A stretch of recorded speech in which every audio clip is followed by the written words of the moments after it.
अच्छा दोस्तों, हम अडोब इलस्ट्रेटर का मेन इंटरफेस तो समझ चुके हैं और हम ये भी लर्न कर चुके हैं कि हमें न्यू डॉक्यूमेंट की सेटिंग्स किस तरह से अडोब इलस्ट्रेटर में चूज़ करनी होती है किसी भी मीडियम में काम करने के लिए। अब हम जिस चीज़ की तरफ बढ़ने लगे हैं वो ये है कि सॉफ्टवेयर ओपन होने के बाद, न्यू डॉक्यूमेंट चूज़ करने के बाद, हम अपने सॉफ्टवेयर के अंदर नेविगेट किस तरह से करेंगे, यानी हम अपने सॉफ्टवेयर में मूव किस तरह से करेंगे। तो चलें आए, चलते हैं एडोब इलस्ट्रेटर की तरफ। अच्छा, ये तो चलें दोस्तों, एडोब इलस्ट्रेटर स्टार्ट करते हैं, ओपन करते हैं इलस्ट्रेटर को और नेविगेशन सीखने की कोशिश करते हैं एडोब इलस्ट्रेटर में।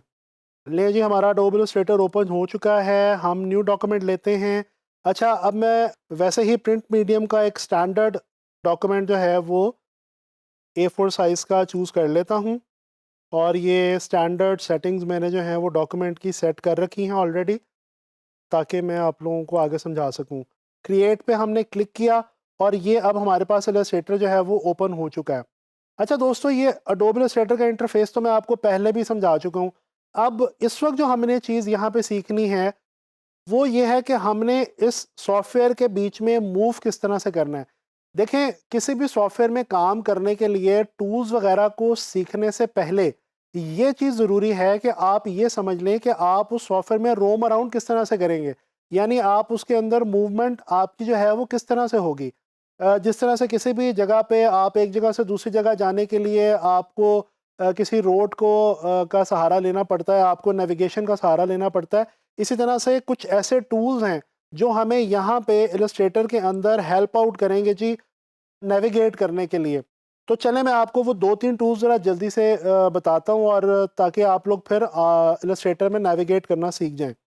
आपके कीबोर्ड के ऊपर दोस्तों जैसे ही आप स्पेस बार को क्लिक करेंगे तो ये आपके स्क्रीन के ऊपर आपको हाथ का एक निशान बना हुआ नज़र आएगा, जैसा कि आप इस वक्त स्क्रीन के ऊपर देख सकते हैं। दोस्तों, इसको हम कहते हैं हैंड टूल। ये हैंड टूल किस लिए काम आता है दोस्तों? ये अपने इस आर्ट बोर्ड को मूव करने के लिए आप इस्तेमाल कर सकते हैं। ये आप देख सकते हैं, मैं इस वक्त स्क्रीन के ऊपर इस आर्ट बोर्ड को बड़े ही आराम से फ्री हैंड तरीके से मूव कर रहा हूँ। तो ये बेसिकली है जी हमारा हैंड टूल, जो कि बहुत ज़्यादा ज़रूरी है। और ये जो नेविगेशन के जो 2-3 टूल्स मैं आपको भी बता रहा हूँ, ये आप लोग बहुत रैंडमली कोई भी टूल इस्तेमाल करते हुए, कोई भी इलस्ट्रेशन बनाते हुए, कोई भी डिज़ाइन बनाते हुए आप इस्तेमाल करते रहेंगे। अच्छा, इसके बाद दूसरा एक टूल मैं आपको यहाँ पे बताता चलूँ, बड़ा ही इंटरेस्टिंग और बहुत ही इंपॉर्टेंट टूल है, वो है जी ज़ूम टूल। इसकी जो शॉर्ट की है ये है जी Z। जैसे ही आप Z प्रेस करते हैं कीबोर्ड के ऊपर, तो ये आपके सामने जो है एक, जिस तरह से मैग्नीफाइंग ग्लास होता है उस तरह का एक छोटा सा एक आइकॉन बना हुआ आ गया। और अगर आप गौर करें तो इसके अंदर प्लस का साइन है। दोस्तों, ये Z प्रेस करने के बाद आप जैसे ही क्लिक करेंगे तो ये आप देख सकते हैं कि आपका जो पेज है वो जूम इन होना शुरू हो जाएगा।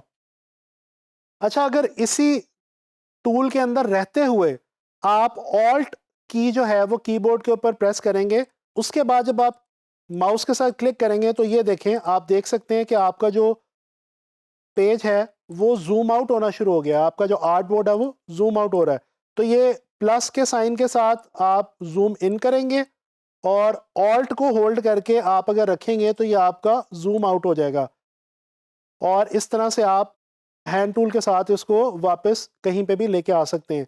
अच्छा, मैं आपको एक और बताता चलूँ मज़े की बात, कि यहाँ पे जो लेफ़्ट बॉटम है आपके इलस्ट्रेटर सॉफ्टवेयर का, यहाँ पे आपके पास ये ज़ूम की ऑप्शन दी गई है परसेंटेज की सूरत में।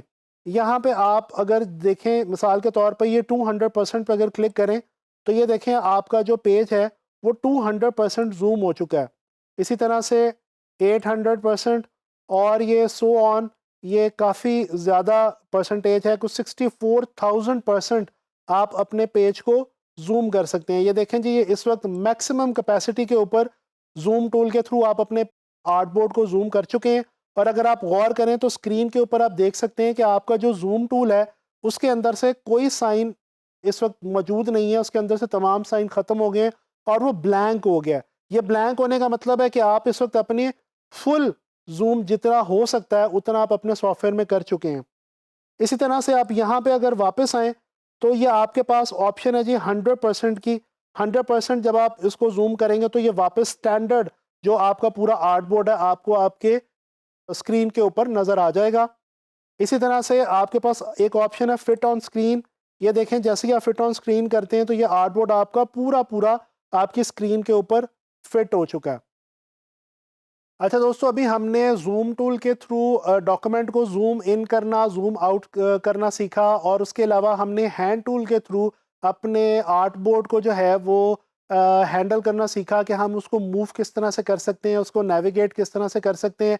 तो ये दो टूल्स बहुत ही इंपॉर्टेंट और बेसिक से टूल्स हैं। इनको आपने अपने जहन में रखना है, इनकी शॉर्ट कीज भी याद कर लीजिए, और इनको आप गाहे बगाहे जैसे जैसे आप डिज़ाइंस बनाते जाएंगे और आगे मेरे साथ प्रैक्टिस इंशाल्लाह करते जाएंगे, तो इन टूल्स को हम बेसिक टूल्स के तौर पे साथ-साथ जो है वो इस्तेमाल करते चले जाएँगे। तो उम्मीद करता हूँ कि आपको ज़ूम टूल और हैंड टूल की अच्छे तरीके से समझ आ गई होगी।